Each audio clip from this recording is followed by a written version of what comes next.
Bonjour à vous toutes et à vous tous. Mon nom est Claude Laferrière, je suis avocat et enseignant en géopolitique.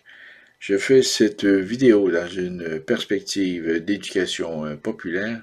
Je n'attends ni aucun mandat, ni considération de quelque nature que ce soit. Le titre de la vidéo d'aujourd'hui, les élections de mi-mandat aux États-Unis ou le USA Midterm, mon opinion et mon explication de ce qui s'est passé. Tout d'abord, important de souligner, rappel, que les républicains, avec une courte majorité, ont réussi à prendre le contrôle de la Chambre des représentants. Par contre, pour ce qui est du Sénat, c'est un échec et une courte majorité pour les démocrates. Ce que ça veut dire concrètement pour le président Biden, eh bien, ça veut dire qu'il ne pourra pas être destitué, subir un impeachment, puisqu'il contrôle avec ses amis démocrates, sénateurs, le Sénat, et qu'il pourra conserver son cabinet, qui ne sera pas destitué, et qui va pouvoir nommer des juges démocrates à son gré et selon son désir. La grande question qui se pose, comment se fait-il que les républicains aient échoué dans cette élection? Disons-le franchement. On annonçait un tsunami républicain, on annonçait une vague rouge sans précédent. Ça ne s'est pas produit. Au contraire, on se retrouve aujourd'hui avec un pays plus divisé que jamais et une majorité silencieuse, complètement étouffée, et de une gauche démocrate qui va continuer d'implanter ces politiques qui sont tout à fait destructrices de l'économie américaine. Le peuple américain va continuer de souffrir de l'inflation qui va continuer et de la récession qui va s'installer, des prix d'énergie qui vont avoir un impact majeur sur tous les biens de consommation. Lorsque je dis des prix de l'énergie, je fais référence au pétrole, je fais référence au gaz, et c'est toute cette nouvelle idéologie de l'économie verte dont la population en général subit les impacts, la taxation et évidemment toutes les autres conséquences sur les infrastructures, les chaînes d'approvisionnement et j'en passe. Ceci dit, comment les démocrates ont-ils réussi leur coup fumant? Parce qu'il s'agit exactement de ce que c'est. C'est un coup fumant. L'explication est relativement à la fois simple et complexe.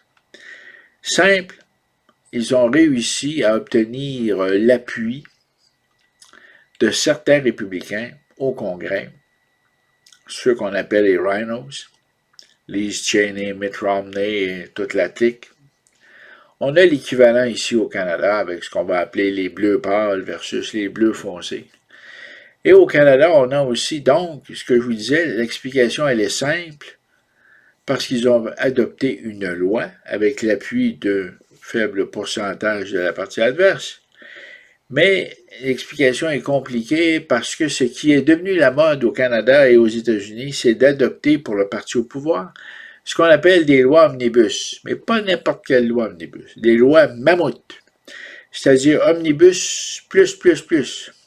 Autrement dit, un projet de loi, généralement, peut avoir parfois 50, 60 pages. Mais lorsque vous décidez d'adopter un projet de loi qui modifie des dizaines de lois, c'est ce qu'on va appeler un projet de loi omnibus. Et lorsque ce projet de loi modifie des centaines de lois et introduit de nouvelles petites lois, des lois courtes, des petites vites, comme on dit en bon québécois, ça devient un projet de loi mammouth qui peut avoir jusqu'à 1200 et 1500 pages.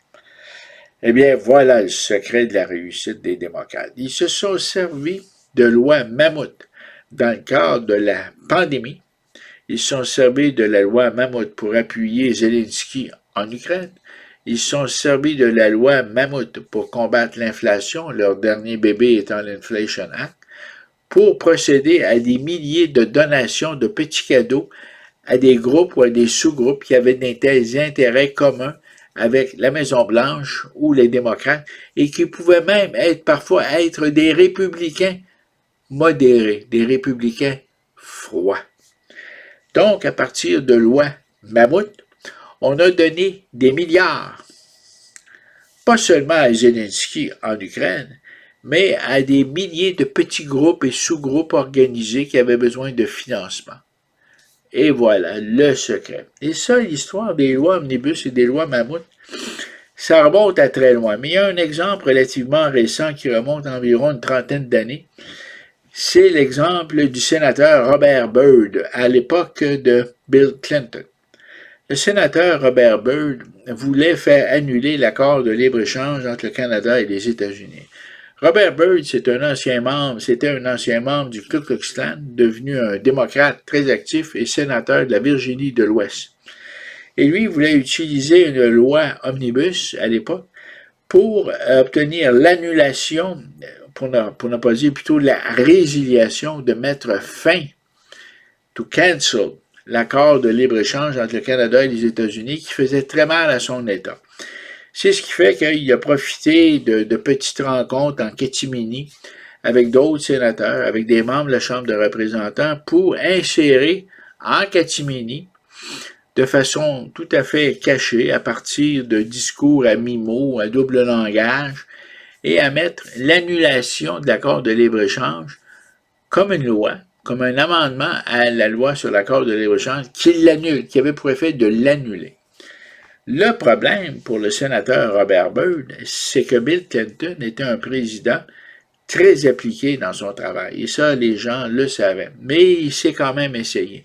C'est ce qui fait que quand un immense projet de loi, un projet de loi Mammouth, est arrivé sur le bureau du président Clinton, Clinton, lui, il lisait les projets de loi. Contrairement au président Bush, par exemple, ou à d'autres présidents qui signaient vraiment les yeux fermés en faisant confiance à des conseillers, Bill Clinton lisait ces projets de loi.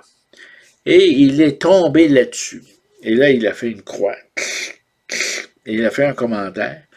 Et il a retourné le projet de loi au Congrès pour montrer que ça devenait la loi applicable maintenant, mais sans la loi que le sénateur Byrd, Robert Byrd, avait pilotée à l'intérieur d'un projet de loi Mammouth.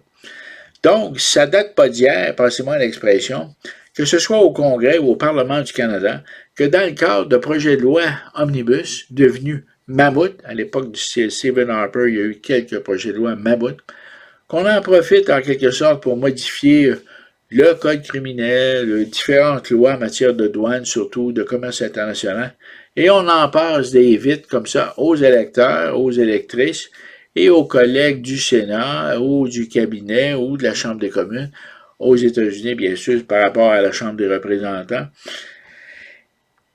Et malheureusement, ça marche. Et là, ici, ça a été un succès absolument faramineux. L'explication que je vous donne, vous ne la retrouverez pas dans les médias, n'est-ce pas? Ni dans les journaux, ni à Fox, ni à CNN, ni à Radio-Canada, encore moins à LCN. Mais malheureusement, comme juriste, je suis obligé de vous dire que c'est comme ça que ça marche. Il faut toujours se méfier des projets de loi Mammouth, se méfier des projets de loi Omnibus et les lire de façon très, très attentive. Et Biden a recueilli le fruit de son travail. Que l'on soit d'accord ou pas avec son agenda, il a distribué des milliards à toutes sortes de personnes, à toutes sortes d'organismes, à toutes sortes d'organisations. Et ça a fonctionné. Ça a fonctionné. Et aujourd'hui, Biden était très heureux du résultat des élections de mi-mandat. Il est toujours président, contrôle le Sénat, et c'est une faible majorité de républicains qui contrôlent la Chambre des représentants et Biden sait très bien que les républicains sont encore une fois divisés entre les bleus poules, les bleus pâles et les bleus foncés au Canada, entre les rhinos et les républicains authentiques, les patriotes.